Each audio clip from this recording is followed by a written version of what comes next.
Assalamualaikum warahmatullahi wabarakatuh.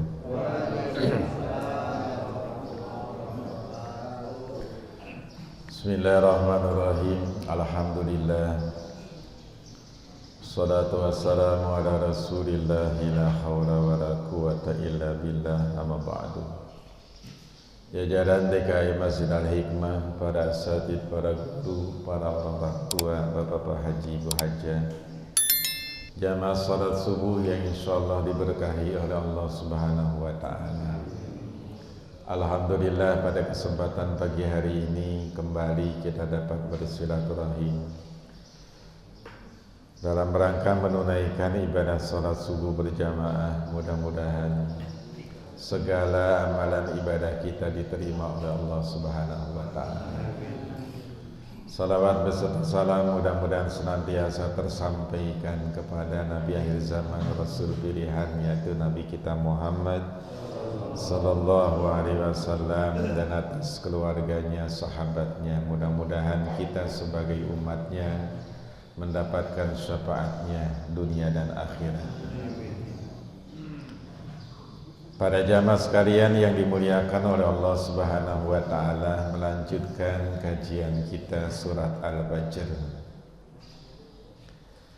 pada ayat-ayat terakhir, ayat 27 sampai 30.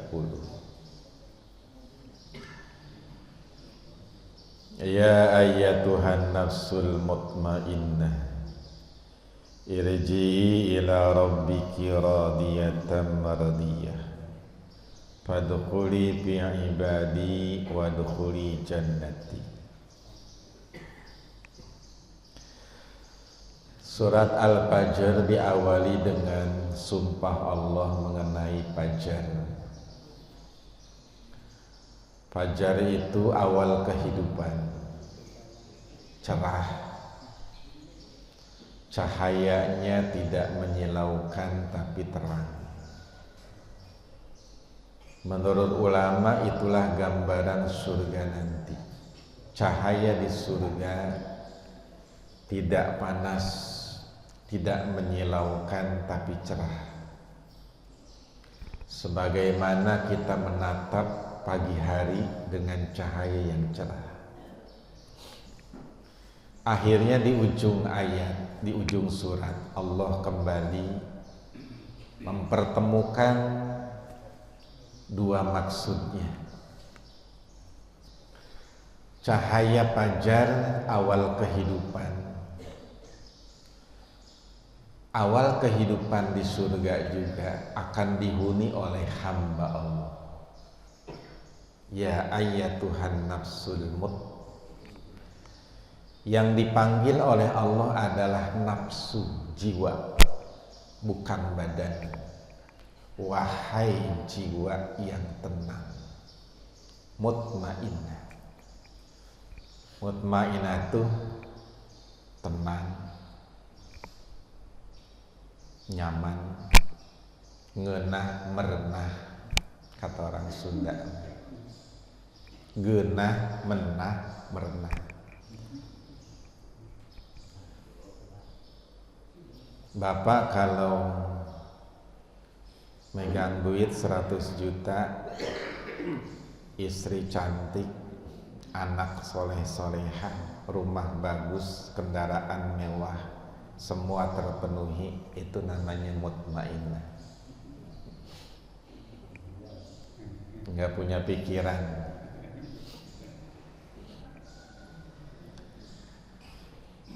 Akhirnya ketemu awal dan akhir ayat.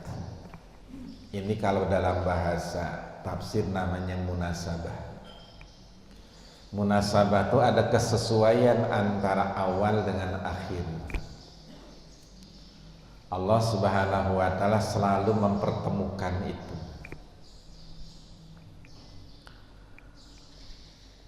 Yang dipanggil oleh Allah adalah wahai jiwa yang tenang. Emang ada jiwa yang gak tenang? Banyak.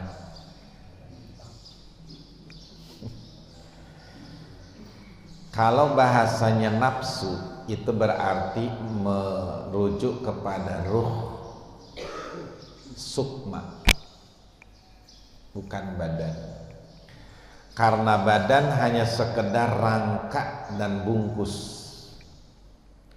Bahagianya lahiriah badan tergantung kepada bahagianya nafsu jiwa.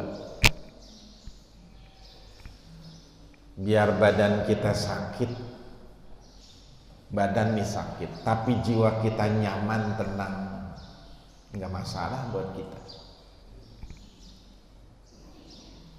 Tapi walaupun badan kita sehat, tapi hati sakit, nggak ngapa-ngapain. Karena itulah maka kemudian Allah memanggil jiwa. Ibadah yang kita lakukan itu akan menjadikan pencerahan pada jiwa. Jiwanya yang bersih, zikir, tasbih, taubat, taat, itu membersihkan jiwa, ruh yang bersih. Sama ketika kita berbuat dosa, berbuat maksiat, maka jiwalah yang kotor.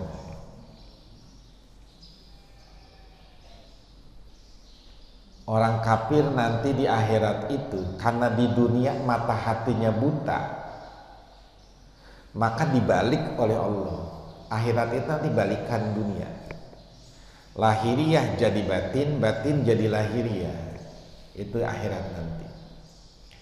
Orang kafir nanya, lima hasartani a'ma wa qad kuntu basira. Ya Allah, kenapa saya dikumpulkan buta padahal di dunia saya dalam keadaan melek? Kok sekarang buta? Allah jawab, ataska ayatuna panasitaha wa kadzalikal yauma tunsa. Karena kamu di dunia ngelupain ayat-ayat Allah, tanda kebesaran Allah, maka sekarang aku akan buat kamu buta. Jadi dibalik oleh Allah Subhanahu wa ta'ala.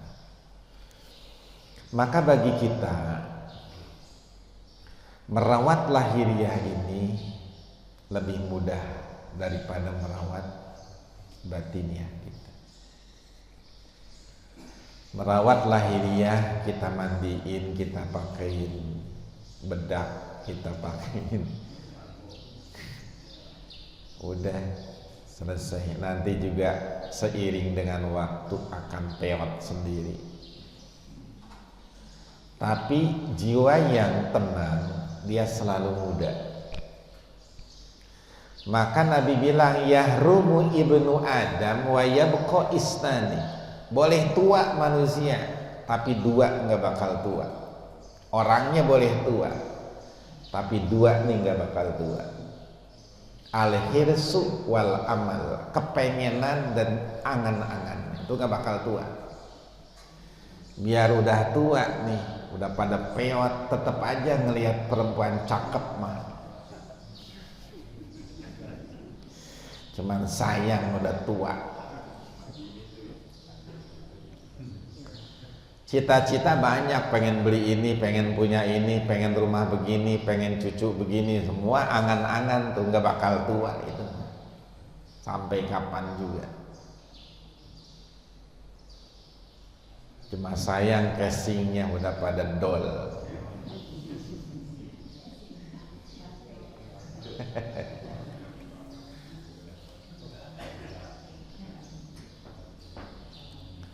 Iya kan, kalau laki-laki itu kan katanya kayak pesawat.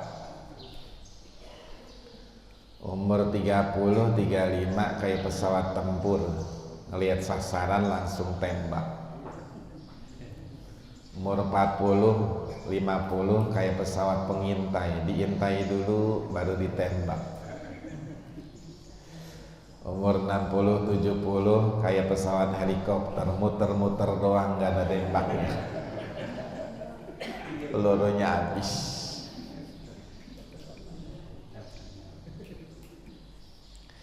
Nah akhirnya oleh tasawuf nih Pak, jiwa itu dibagi, nafsu itu dibagi 7 titik nafsu ya, kalau kita masuk ke daerah tasawuf nih. Jiwa yang tenang itu pada peringkat 7. adanya di sini, antara dua alis kita. Nih, mutmainnah di sini. Sini, kemudian di dekat susu sebelah kiri, kemudian di bawah susu sebelah kiri, kemudian di pusar, kemudian di bawah susu sebelah kanan, ada kiri kanan, kemudian di titik paling tengah dan antara dua alis kita. 7 titik nafsu. Ada nafsu ammarah, nafsu sawalah, nafsu mulhimah, nafsu lawamah, nafsu kamilah, nafsu mutmainnah. Itu nafsu-nafsu yang itu tuh nempel di badan kita. Satu, nafsu amarah. Amarah itu artinya banyak nyuruh, merintah. Innan nafsa la ammaratun bisu. Nafsu itu sering memerintahkan kepada yang jelek, namanya nafsu amarah. Ada nafsu sawalah. Apa nafsu sawalah? Nafsu sawalah itu perbuatan yang jelek seolah-olah bagus.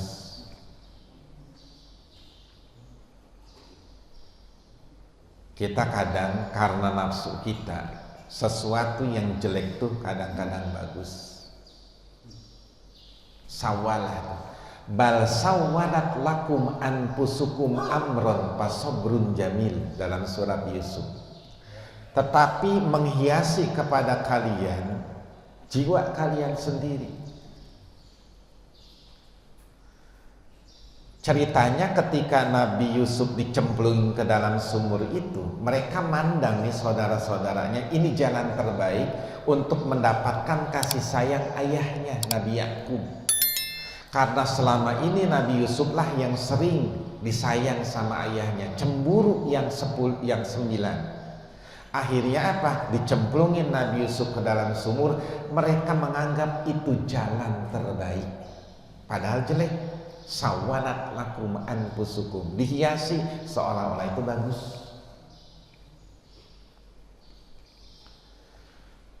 Kejadian sering terjadi.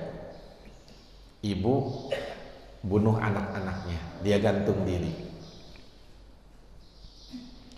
Pikiran dia itu bagus, jalan terbaik, membebaskan diri dari kesulitan hidup, dari hutang.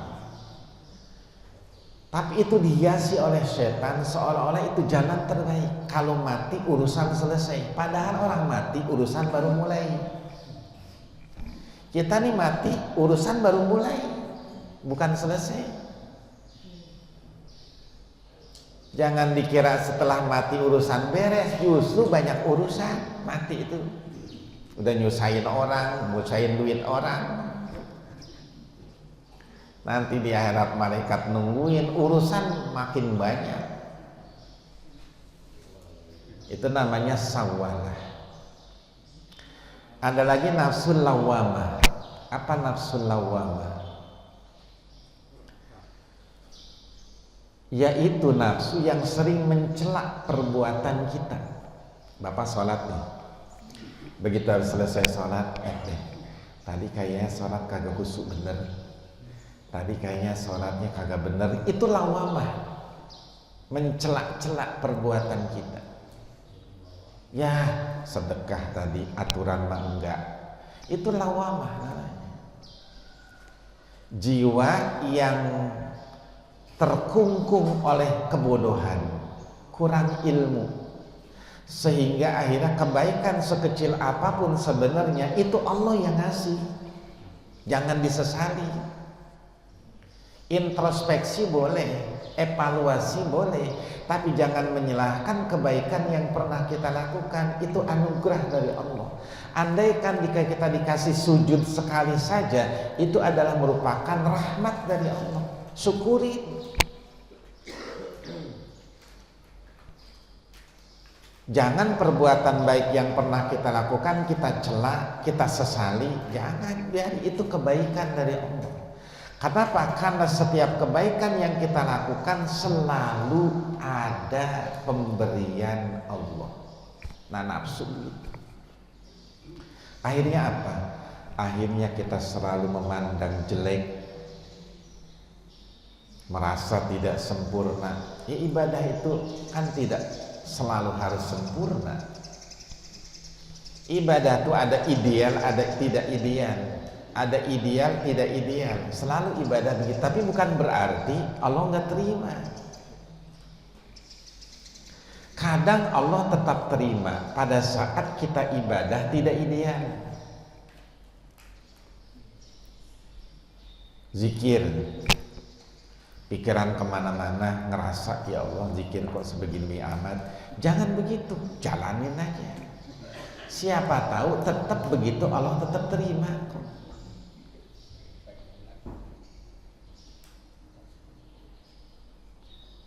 Zikir kok tidur, ya memang kadang setan begitu, tapi jangan disesali. Ya daripada ngomongin orang, tidur aja. Lawamah namanya. Kemudian ada lagi nafsu mulhimah. Mulhimah adalah nafsu jiwa yang mengilhami kita melakukan perbuatan. Fa'alhamaha fujuraha wa taqwaha. Maka manusia diilhami untuk melakukan ketakwaan dan kejahatan. Inilah yang sering perang. Dosa enggak, ini kerjain enggak, ini laksanain enggak. Itu namanya mulhimah. Ilham dari Allah diproses oleh otak kita, hati kita. Di hati tergantung nafsu yang gedean apa akal. Kalau nafsu yang gedean, ilham itu diproses menjadi jelek. Kalau memang akal yang lebih besar, maka nafsu ilham dari Allah itu diproses menjadi kebaikan. Mulhimah. Nanti banyak tuh sebenarnya turunannya, sifat-sifatnya dijelaskan oleh ulama. Ada nafsu namanya radiyah. Radiyah. Nanti kita akan ketemu dengan kalimat itu. Radiyah, ridho. Ridho. Rela hati, puas hati terhadap segala ketentuan Allah. Enggak berontak, Pak. Dapat kejadian begini, hati enggak berontak. Ini takdir jalan hidup saya. Radiyah.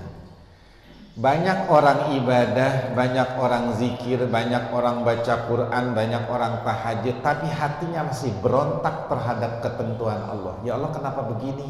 Ya Allah kenapa hidup saya begini? Ya Allah kenapa dikasih begini? Sering protes, berontak terhadap takdir Allah. Mestinya nafsu radiyah itu merelakan apapun yang Allah tentukan. Bukan berarti menghilangkan ikhtiar, tetap ikhtiar berjalan, tapi manusia dibentur oleh takdir. Imam Ibnu Athaillah di dalam kitab Al-Hikamnya mengatakan, sawabikul himam la tahruku aswarul aqdar. Cita-cita yang tinggi tidak mungkin mendobrak ketentuan Allah. Kita cuma punya cita-cita, kepengenan, tapi kebentur dengan takdir Allah. Kata Allah, anta turid wa ana urid, wa la yakunu illa ma urid. Engkau punya mau, aku punya mau. Yang terjadi yang aku mau. Ya artinya ya udah, jalanin, syukurin, sabarin gitu. Siapa sih yang pengen hidup miskin? Siapa sih yang pengen sakit? Siapa sih yang pengen susah? Nggak ada manusia di dunia yang pengen. Tapi berjalan takdir Allah. Yang pasti ada hikmahnya. Karena kita kurang sabar, akhirnya mencela, ngeluh yang ada. Ini nafsu rodiyah kita nih goyang.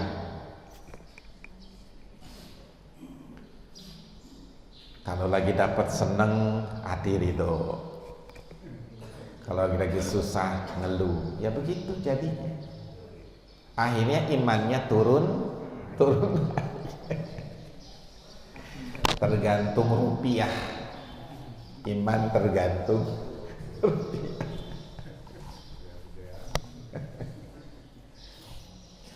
Kalau orang yang udah istiqomah, mau kejadian apa, jalanin udah. Terima. Lah kalau kita sudah ikrar, raditu billahi robba wa bil islami dina wa bi Muhammadin nabiyya. Raditu, aku ridho. Dalam akidah, wabil qadari khairihi wa syarrihi, iman kepada takdir Allah, mau bagusnya mau jeleknya. Walaupun takdir Allah nggak ada yang jelek, kita aja mandangnya sempit. Sesuatu yang tertunda boleh jadi bagus buat kita. Orang ketinggalan naik pesawat, pesawatnya jatuh. Takdir Allah. Dia udah ngomel-ngomel, saya ditinggal. Ternyata radiyah. Ada lagi nafsu mardiyah. Radiyah, mardiyah.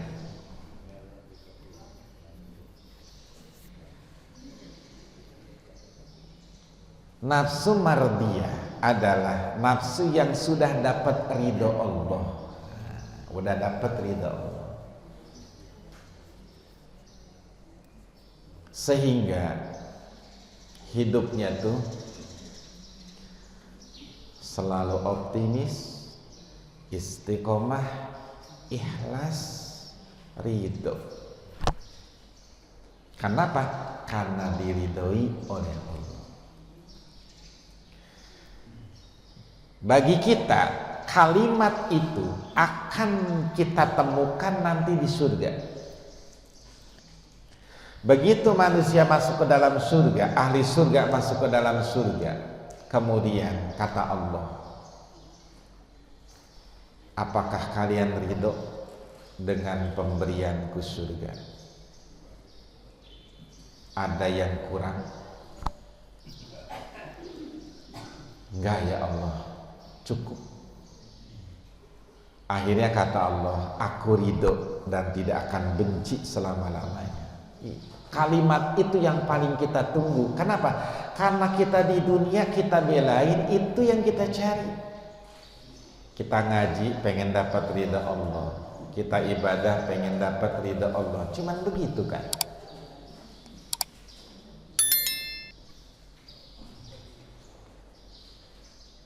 Nah, ada lagi nanti namanya nafsu mutmainnah. Jiwa yang tenang. Jiwa yang tenang itu jika semua nafsu yang 6 udah beres. Ahli tasawuf ngajarin kita zikir, metode zikir. Tarik dari bawah,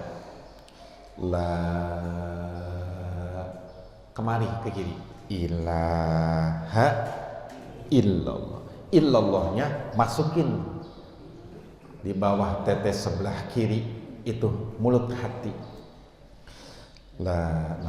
Dari sini tarik, la ilaha illallah. Gitu. Kalau kita kan illallah, illallah. Akhirnya puyeng sendiri, ngantuk. Diresapi, tarik, madda, memanjangkan kalimat la, naikkan kemari, bablasin ke langit, Tuh, tarik lagi, illallah mari. Itu metodenya 7 titik nafsu disabak, biar sapu oleh kalimat zikir itu.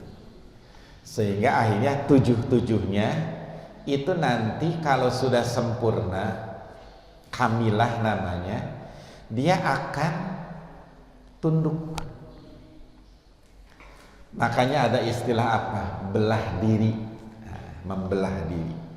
Syekh Abdul Qadir Jailani, Pak, diundang oleh 70 muridnya di hari yang sama, di jam yang sama, dan hadir di 70 tempat dalam waktu yang sama. Pecah. Kenapa? Nafsunya udah ditundukin, badannya pecah. Bisa hadir kemana? Sholat di Mekah. Kenapa? Karena pecah badannya udah. Nafsunya udah bisa ditundukin sehingga pecah nih nafsu. Jadi makanya badan kita ini berat karena 7 titik nafsu ngumpul di sini. Kalau kita tidak bisa cara metodenya bawanya, ya goyang kita. Maka inilah pentingnya metode kita berzikir, pembersihan hati. Maka ada syariat, tarekat, hakikat. Syariat benerin luar, sholat segala macem dah tuh. Tarekat benerin hati, ridho, ikhlas, sabar, tawakal, juhud, qanaah, terus. Hakikat, ya udah menemukan semua sifat-sifat yang bagus itu muncul akhirnya. Jadi orang sabar, jadi orang lembut, jadi orang penyayang, jadi orang pemberi, jadi orang yang ikhlas tuh ngumpul. Hakikat masuk jawabannya. Maka Allah manggil begitu, ya ayyatuhan nafsul hei jiwa yang tenang. Nanti begitu dia mau meninggal, dalam hadis, orang yang soleh, orang yang baik, orang yang sudah bisa menundukkan nafsunya, amal ibadahnya banyak, malaikat datang mau nyabut nyawa. Datang ke mulutnya, kata mulut, jangan dari sini malaikat. Mulut ini sering berzikir, baca Quran.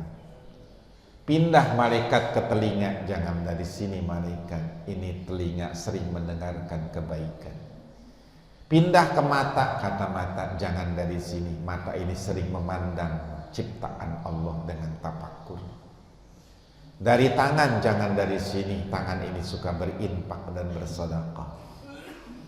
Dari kaki, jangan, kaki ini sering melangkah ke tempat-tempat yang baik. Semua badan jagain, malaikat nggak bisa masuk untuk nyabut ruhnya. Lapor malaikat ke Allah, ya Allah, bagaimana nih hambamu, waktunya mati tapi susah saya nyabutnya dari mana-mana karena anggota badannya belain dia. Bagaimana caranya ya Allah? Kata Allah, tulis namaku di tanganmu, perlihatkan kepada hambaku. Tulis malaikat Allah, diperlihatkan kepada hamba. Paman kana yarju liqa'a rabbih falyamal amalan. Karena hatinya pengen ketemu dengan Allah, dengan sendirinya itu ruh keluar. Akhirnya bahasa Allah, ya ayyatuhan nafsul, jiwa yang tenang, keluar sendiri dia, seperti nuang air dari teko.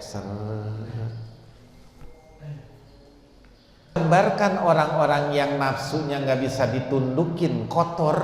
Ya ayyatuhan nafsul hobisah, jiwa yang kotor, ahriju anfusakum, keluarin ruh kalian, dipaksa,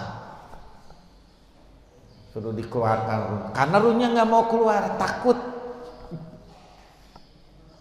Nah, orang mukmin mah ruhnya udah diperlihatkan tempatnya di surga, bidadari udah pada mejeng, udah pada siap-siap nungguin. Allah sudah ridho, ya keluarnya gampang. Ngapain ngingetin bini di dunia jelek, rumah di dunia yang rungsep, maka dia lebih memilih ketemu dengan Allah. Tapi karena ruhnya kotor, diperlihatkan tepatnya di neraka, malaikat megang palu, siapa yang mau keluar? Dipaksa akhirnya, seperti narik bulu, seperti ngulitin kambing masih hidup rohot.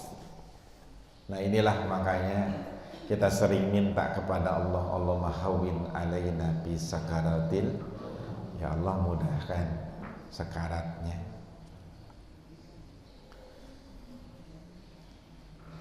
Kemudian ayat berikutnya, irji'i ila rabbiki radiyatan mardiyah. Kembalilah. Bahasa perintah dari Allah, irji'i, kembalilah engkau. Menggunakan kalimat musanna, perempuan, muannas. Kenapa? Karena lapannya mutmainnah, ada tak. Maka Allah menggunakan kalimat muannas, kembalilah engkau, jiwa itu. Perintah dari Allah. Akhirnya selaras dengan bacaan kita, innalillahi, balik, pulang, kembali. Kalau bahasanya kembali, berarti pernah di tempat itu. Kalau bahasanya kembali, karena nggak mungkin dikatakan kembali, tadinya nggak pernah di sini. Kalau orang nggak pernah kemari, pasti kita bilangnya datanglah ke sini. Tapi kalau anak kita di mana, kita bahasanya pulang nak, pulang. Berarti awalnya pernah ada di sini. Nah inilah kemudian bahasa kita datang dari Allah, baliknya ke karena kita milik itu. Jadi kita pernah ada di titik di mana kita di dekat Allah. Pada saat ruh pergi ke dalam dunia barzah, suruh balik ke Allah, balik berarti pulang. Mati itu pulang. Nah, sekarang siapa yang kagak pengen pulang? Biasanya orang kalau nggak pengen pulang, satu, duit kagak punya, buat ongkos pulang nggak punya, bekalnya nggak ada. Dua, di sana udah nggak ada yang kenal, bapak nggak ada, ibu nggak ada, saudara udah nggak ada, mau ngapain? Yang ketiga, banyak tagihan. Kalau pulang kampung yang lagi banyak, walhasil kagak mau pulang. Bekal nggak ada, amal ibadah merasa nggak ada, ogah dia, ya Allah jangan mati dulu, belum punya bekal. Dua, di sana nggak ada yang kenal, emang sama saudara musuhan melulu, sama orang soleh kagak kenal, sama orang baik nggak kenal, sama ulama jauh, bagaimana mau pulang di sana nggak ada yang kenal?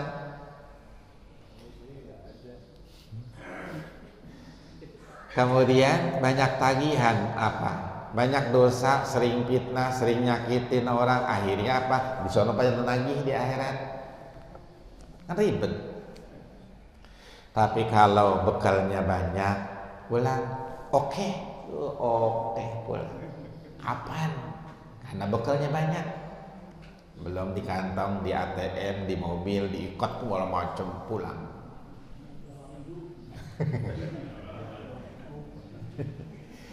Di sana banyak yang kenal, begitu meninggal ruhnya dijemput oleh ayahnya, gurunya, saudaranya, kerabatnya, pamannya, nyamperin semuanya. Kenapa? Dia orang baik.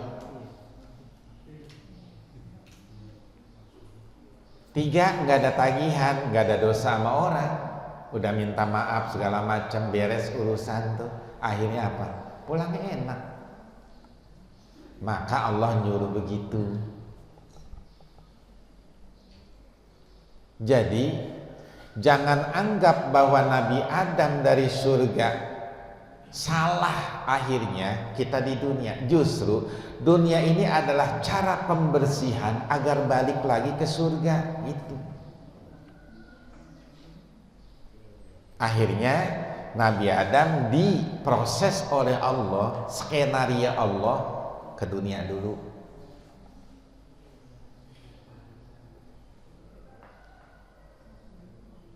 Dan pasti banyak tantangan dan ujian. Kembalilah engkau ila rabbiki, kepada Tuhanmu, radiyatan mardiyah. Ridho dan diridhoi. Ini dua kalimat yang berbeda. Ridho kita terhadap Allah, diridhoi Allah terhadap kita.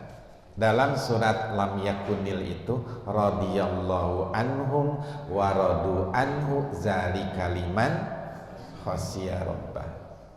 Allah ridho kepadanya dan dia ridho kepada ketentuan Allah. Itulah orang yang takut kepada Tuhannya. Nah, ini yang paling berat nih ayatnya. Fadkhuli fi ibadi. Masuklah engkau dalam golongan hambaku. Nah, ini yang paling berat. Kita akan dapat radiyah mardiyah mutmainnah kalau sudah jadi hamba Allah. Nah, ini yang paling berat nih.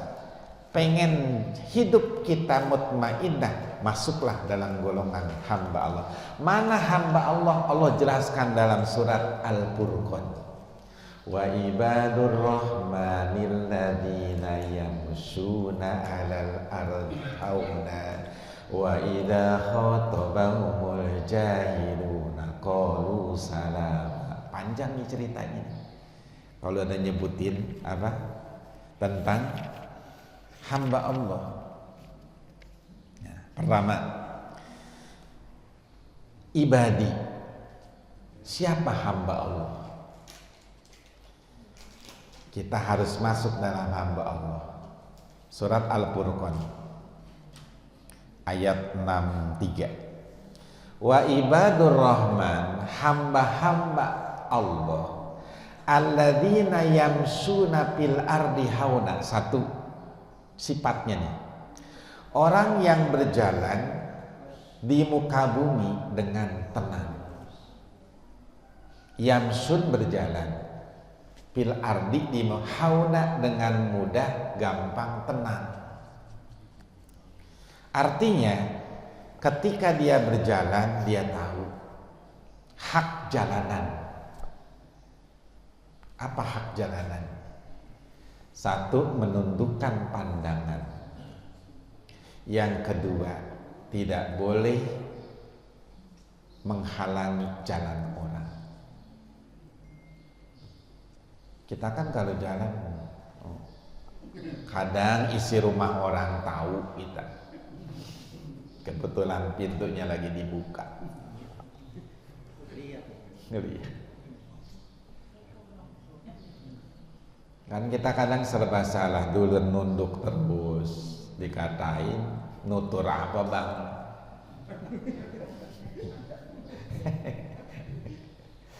Lu ngaklinguk emang rumahmu tuh.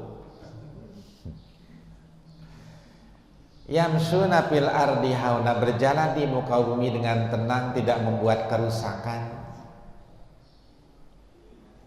Pertama tuh. Wa idza khatabahumul jahiluna qalu salama. Kalau dimusuhin orang, ya dibalas dengan kebaikan. Apabila ada orang jahil berkata kepadanya qalu salama, dia mengatakan salam. Artinya, kata ulama, selalu memperlakukan orang dengan baik siapapun dia. Dia mau orang miskin, mau orang bodoh, perlakukan dengan baik. Kadang orang memperlakukan orang bagaimana kedudukannya. Karena dia kaya, kita hormati. kita segani, karena dia miskin kita rendahin. Enggak begitu. Kemuliaan bukan terletak pada harta dan kekayaan.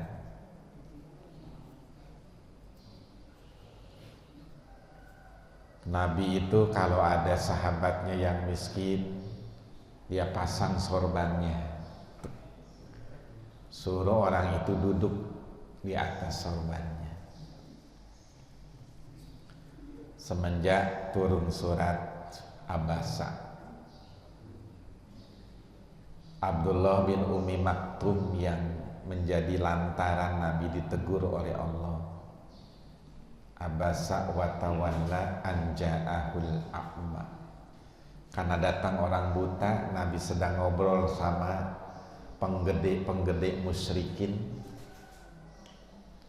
Datang Abdullah Umi Maktum buta. Nabi agak masam, cemberut,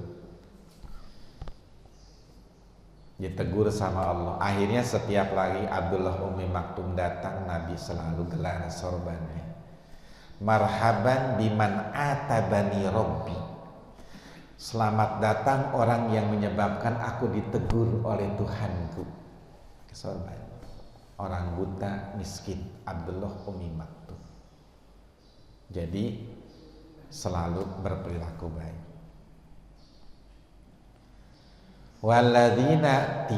Walladzina yabituna li rabbihim sujada. Orang yang kalau malam dia bangun sujud kepada Allah. Nah, ibadah.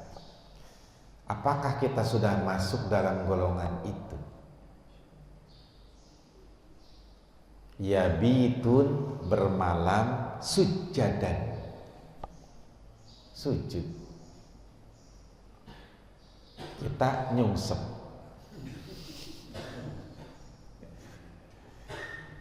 Maka salah satu hamba Allah sifatnya begitu. Di tengah-tengah malam dia mau sujud kepada Allah.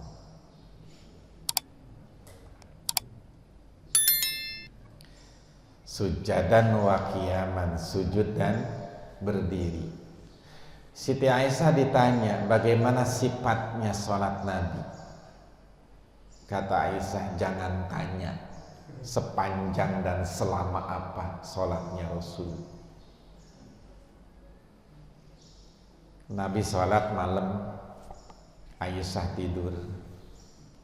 Kalau Nabi sujud, Aisyah kakinya diangkat. Nanti Nabi diri, molor lagi kakinya. Kenapa? Karena dirinya lama. Al-Baqarah, Ali Imran, bisa 1 rakaat 5 juz. Kata Isa begitu. Tapi itu untuk pribadi Nabi. Kemudian walladzina yaquluna rabbana srif anna adzab jahannam. Orang yang selalu pengen dihindarkan dari siksa neraka. Itu nanti Bapak bisa lihat di surat Al-Furqan di akhirnya, itu sifat-sifat ibadur rahman. Jadi kita akan dapat nafsu mutmainnah kalau sudah jadi hamba Allah. Satu-satunya manusia yang dipanggil hamba oleh Allah adalah Nabi.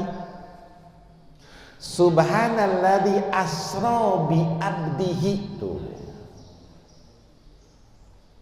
Allah nyebut Nabi bi abdi, hambanya. Satu-satunya orang yang disebut sudah kehambaannya diakui oleh Allah adalah Nabi. Maha suci Allah yang telah memperjalankan hambanya. Nyahnya itu pemilik.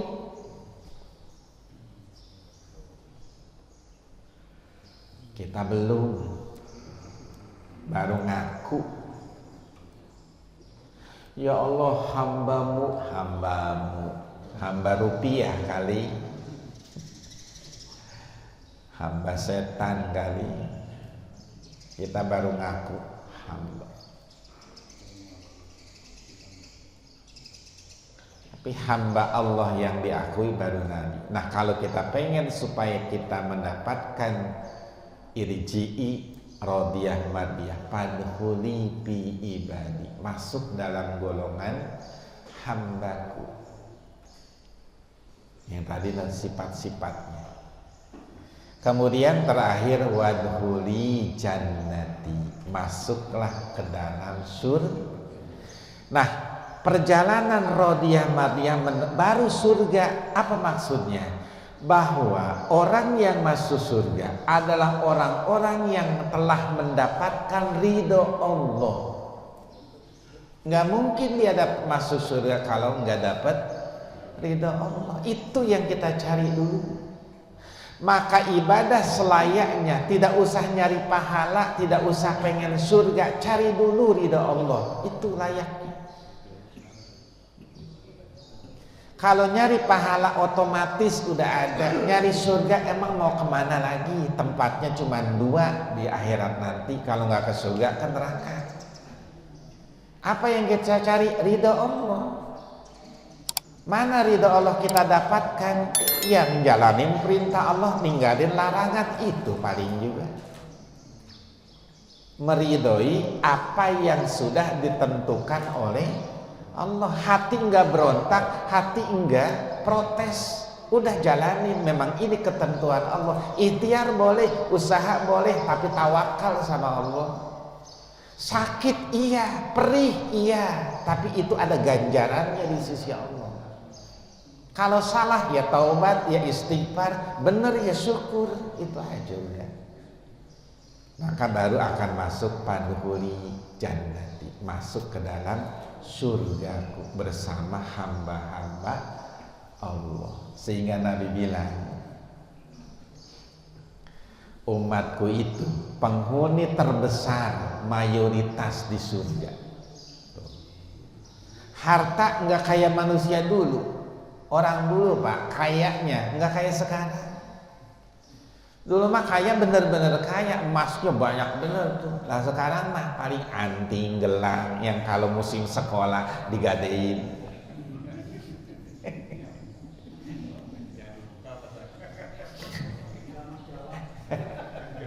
Sertifikat sering ngendong di bank.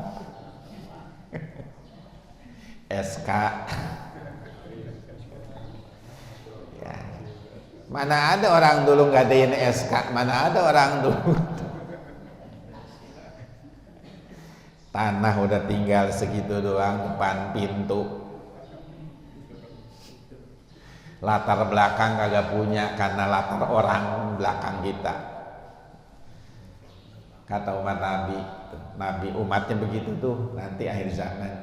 Makanya kalau ridho ikhlas, ya paling banyak mayoritas penghuni surga. Inna ahlal jannah isruna wa mi'atu sinpan. Surga itu penghuninya 120 golongan. Samanuna min hadhil ummat, 80 golongan dari umatku kata Nabi. 40 bagi rame-rame. Semua Nabi 40% cuman.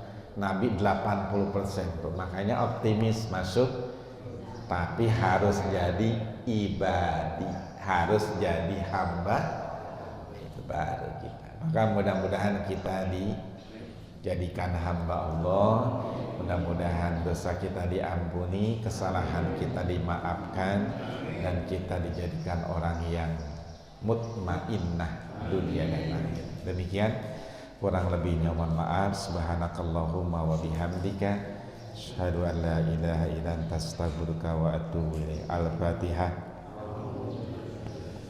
Bismillahirrahmanirrahim. Alhamdulillahirabbil alamin. Arrahmanirrahim. Maliki yaumiddin.